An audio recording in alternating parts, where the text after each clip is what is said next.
Bismillahirrahmanirrahim.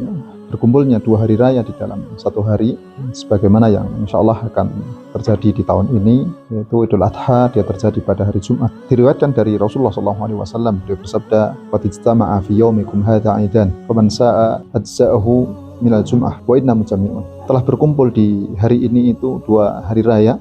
Barang siapa yang dia sudah mengerjakan sholat id, maka itu cukup bagi dia untuk menjadi pengganti dari sholat Jumat. Tapi kami, itu Rasulullah SAW dan para sahabat, kami akan melaksanakan sholat Jumat. Ini hadis yang diriwayatkan dari beliau, yang kemudian para ulama berselisih pendapat berkaitan dengan apakah wajib bagi orang yang dia sudah mengerjakan sholat id untuk menegakkan sholat Jumat di hari tersebut atau tidak. Sebagaimana yang kita ketahui di kesempatan sebelumnya, bahwa kebanyakan para ulama berpendapat bahwa sholat id tidak cukup untuk menggantikan sholat Jumat. Dapat kebanyakan para ulama yang menyatakan bahwa sholat Jumat ini dia secara hukum wajib, sholat id ini dia hukumnya sunnah. Makanya yang sunnah dia tidak mungkin akan menggantikan sholat yang dia wajib. Belum lagi kemudian juga berkaitan dengan kewajiban sholat Jumat sudah menjadi sebuah kepastian, tidak ada perselisihan pendapat di kalangan para ulama berkaitan dengan kewajiban. Nah, kemudian berkaitan dengan sholat id secara hukum, kebanyakan para ulama berpendapat bahwa hukumnya sunnah. Maka kembali kepada hadis yang diriwayatkan dari Rasulullah SAW di sini, ada terjadi perbedaan terkait dengan apakah hadis ini itu bisa diamalkan atau tidak. Kebanyakan para ulama ataupun jumhur, yaitu ulama dari mazhab Hanafi, kemudian juga mazhab Maliki, begitu juga mazhab Syafi'i, menyatakan bahwa Jumat tetap harus dikerjakan walaupun paginya dia sudah mengerjakan sholat id.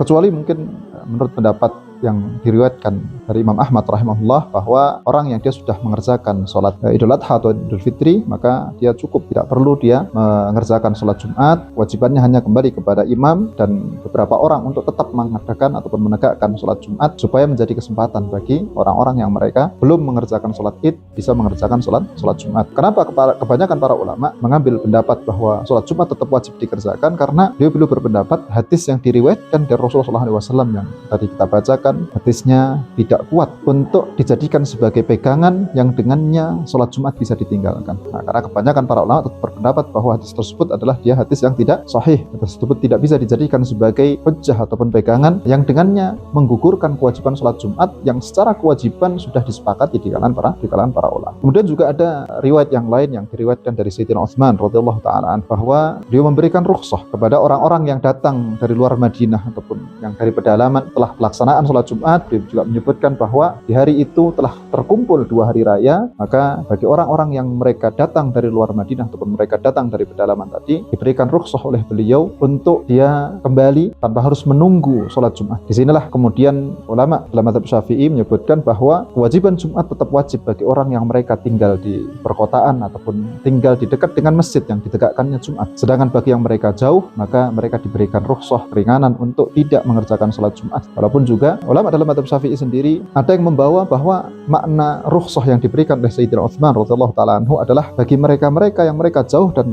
hakikatnya memang mereka tidak ada kewajiban untuk mengerjakan sholat Jumat. Sebagaimana pendapat-pendapat yang diriwayatkan ataupun dipilih oleh ulama dalam mazhab Hanafi, kemudian juga ulama dalam mazhab Maliki. Jadi berkaitan dengan kewajiban sholat Jumat di sini, kebanyakan para ulama tetap mewajibkan ditegakkannya Jumat. Maka bagaimana kita hendaknya bisa lebih memilih mana yang dia dipilih oleh kebanyakan para ulama. Kenapa? Karena ketika kita mengerjakan sholat Jumat, tentunya tidak akan ada yang mengatakan bahwa kita meninggalkan kewajiban. Semuanya akan menyatakan sholat yang kita kerjakan adalah sholat yang sah dan kita tidak meninggalkan kewajiban apapun. Tapi ketika kita memilih atau pendapat yang dipilih oleh sebagian ulama tadi, yang dengannya kita boleh meninggalkan sholat Jumat, tentunya menurut kebanyakan para ulama kita dikatakan meninggalkan sebuah kewajiban yang harus kita kerjakan. Maka kaum muslimin dan muslimat rahimakumullah, keluar dari perbedaan pendapat adalah sesuatu yang dia dianjurkan. Bagaimana kita bisa menjalankan perintah Allah Subhanahu wa taala dengan sebaik-baiknya dengan kita keluar dari perbedaan tersebut, yang dengan insya Allah akan menjadikan ibadah kita menjadi lebih baik. Allah taala.